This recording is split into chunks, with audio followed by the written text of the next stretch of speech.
Hi friends, ഇന്ന് variety ഇഞ്ചി ചട്നിയാണ് എൻ്റെ വൈഫ് ഇവിടെ കാണിക്കാൻ പോകുന്നത്.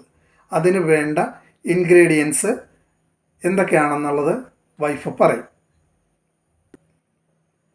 അതിന് വേണ്ടുന്ന ഇൻഗ്രീഡിയൻസ് 2 ടേബിൾ സ്പൂൺ കടലപ്പരിപ്പ്, ഓക്കെ, 2 ടേബിൾ സ്പൂൺ മല്ലി, ആ 2 ടേബിൾ സ്പൂൺ ഉഴുന്ന്, ഓക്കെ, ഒരു 15 വറ്റൽമുളക്, ഓക്കെ, ഒരു 5-6 വെളുത്തുള്ളി, ഓക്കെ, പിന്നെ ഒരു 1/2 ടേബിൾ സ്പൂൺ ജീരകം, ഓക്കെ, പിന്നെ ഒരു 50 ഗ്രാം ഇഞ്ചി, ഓക്കെ, അത് നൈസായിട്ട് ഞാൻ അരിഞ്ഞു വെച്ചേക്കുക.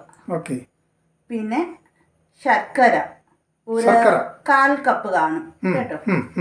പിന്നെ പിഴുപുളിയുടെ ജ്യൂസ്, അത് തിക്കായിട്ടുള്ളൊരു ജ്യൂസാണ് കേട്ടോ. ഓക്കെ, കട്ടിക്ക് എടുത്ത് വെച്ചേക്കുക. പിന്നെ കടുക് വറക്കാൻ വേണ്ടി ഇത്തിരി കടുക്, കറിവേപ്പില. ഓക്കെ, അപ്പോൾ ഇതൊക്കെ വെച്ചിട്ടുള്ള ഒരു ചട്നിയാണ് ഇന്ന് റെഡിയാക്കാൻ പോകുന്നത് അല്ലേ? അതെ. അപ്പോൾ ആദ്യം എന്താണ് ചെയ്യേണ്ടത്? ഇത് ആദ്യം ഞാൻ ചീനച്ചട്ടി അടുപ്പത്ത് വെച്ചു. ഓക്കെ. പിന്നെ ഞാൻ ഇത്തിരി എണ്ണ ഒഴിക്കുക, ഇത് വറക്കാൻ വേണ്ടുന്ന എണ്ണ. ഓക്കെ, ഒരു 4 ടേബിൾ സ്പൂണോളം എണ്ണ ഒഴിച്ചു വേണം അല്ലേ? ആ. ഓക്കെ. ഈ എണ്ണ ചൂടാകുമ്പോൾ ഓക്കെ, ഇത് ഇഞ്ചി നമ്മൾ ആദ്യം ഇടുക. ഓക്കെ, ഇഞ്ചി എണ്ണയ്ക്കകത്തിട്ട് മൂപ്പിക്കണം അല്ലേ? ഒന്ന് വഴറ്റി ഗോൾഡൻ കളർ ആവണം, ഗോൾഡൻ കളർ, നല്ല ക്രിസ്പി ആയിട്ട്. അപ്പോൾ പെട്ടെന്ന് അതങ്ങ് പൊടി വറക്കും നമ്മൾ മിക്സിയിലിടുമ്പോൾ. ഓക്കെ. ഇപ്പോൾ ഇത് ഗോൾഡൻ കളർ ആയിട്ടുണ്ടല്ലോ. അതെ.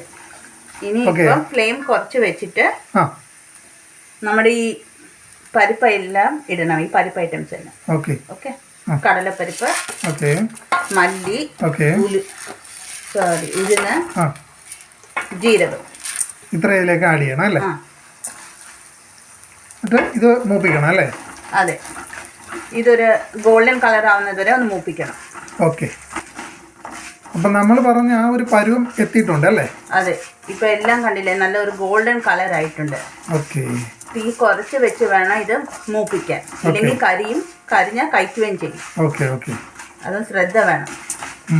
പിന്നെ ഇപ്പം വേണം നമ്മൾ വറ്റൽമുളകും വെളുത്തുള്ളി ഇടാൻ. ഓക്കെ, ഇതിലേക്ക് വറ്റൽമുളകും വെളുത്തുള്ളി ഇടുക അല്ലേ? അതെ. എന്നിട്ട് മൂപ്പിക്കണം അല്ലേ? ഇതിപ്പോൾ ആയിട്ടുണ്ട്. വറ്റൽമുളകും വെളുത്തുള്ളിയും എല്ലാം ഒന്ന് വാടിയിട്ടുണ്ട്. ഇനിയിപ്പോൾ നമ്മളിത് സ്റ്റവ് ഓഫ് ചെയ്തിട്ട് തണുക്കാൻ വെക്കണം. ഇത് നന്നായിട്ട് ആറിയിട്ടുണ്ട്. അത് ഞാനൊരു മിക്സി ജാറിലോട്ട് മാറ്റി. ഓക്കെ. ഇനിയിപ്പോൾ ആവശ്യത്തിനുള്ള ഉപ്പും ചേർത്ത് നമ്മളിത് നല്ല പൊടിയായിട്ട് പൊടിച്ചുകൊണ്ട് വരാം. നന്നായിട്ട് പൊടിച്ചു കൊണ്ടുവരണം അല്ലേ? അതെ. ഇതിപ്പോൾ നന്നായിട്ട് പൊടിച്ചുകൊണ്ട് വന്നിട്ടുണ്ട്. ഓക്കെ. ഇതിനി നമ്മൾ കടുക് വറുത്തിട്ട് ഇത് ചേർക്കും അതിലോട്ട്. ഓക്കെ. ഇനി നമ്മൾ കടുക് വറുക്കാനായിട്ട് അല്പം എണ്ണ ഒഴിച്ചു. ഓക്കെ. കടുക് ഒന്ന് ചൂടാവട്ടെ, എണ്ണ ഒന്ന് ചൂടാവട്ടെ. ഓക്കെ. എണ്ണ ചൂടാവുമ്പോൾ ഈ കടുക് ഇടുക. ഓക്കെ.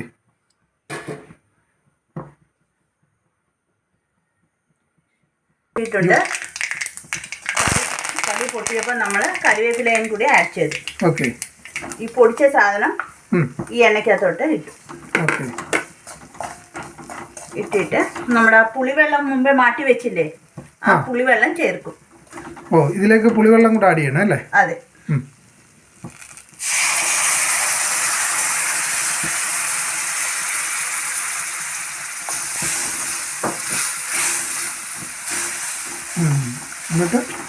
എന്നിട്ട് നമ്മുടെ ഈ ശർക്കരയില്ലേ, തീ കുറച്ച് വെക്കുവാണ്. ഓക്കെ. പിന്നെ ഈ ശർക്കരയും കൂടി ആഡ് ചെയ്യും. ഓക്കെ. ഇത് നന്നായിട്ട് ഇനി ഒന്ന് തിളക്കട്ടെ. നന്നായിട്ട് തിളക്കണം അല്ലേ? തിളച്ച് വറ്റണോ തോന്നുന്നല്ലേ? ഒത്തിരി അങ്ങ് വറ്റണ്ട, എന്നാലും ഇത്തിരി ഒന്ന്. ഓക്കെ. ഇത് ഒത്തിരി കുറുകുവാണെങ്കിൽ നമുക്ക് ഇച്ചിരി തിളപ്പിച്ച വെള്ളം കൂടി അതിലോട്ട് ചേർക്കാം. ഓക്കെ. ഇത് തിളപ്പിച്ച വെച്ച വെള്ളമാണ് കേട്ടോ. ഓക്കെ. ഓക്കെ.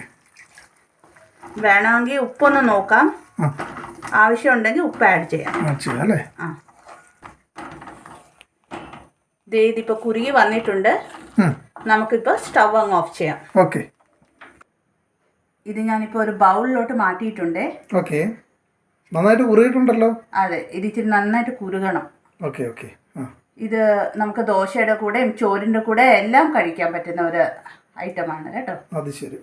ഇത് മധുരവും പുളി എരിവ് എല്ലാം മിക്സ് ആയതുകൊണ്ട് ഒരു നല്ല ഒരു ടേസ്റ്റി ചട്നിയാണ്. അത് ശരി. 3 ഐറ്റങ്ങളോട് വരുമ്പോഴത്തേക്ക് ടേസ്റ്റ് അതൊരു പ്രത്യേക ഒരു ടേസ്റ്റ് ആണ്. എല്ലാവരും ഒന്ന് ട്രൈ ചെയ്ത് നോക്കണം. അപ്പോൾ അടിപൊളി ചട്നി റെഡി. അതെ. ഓക്കെ.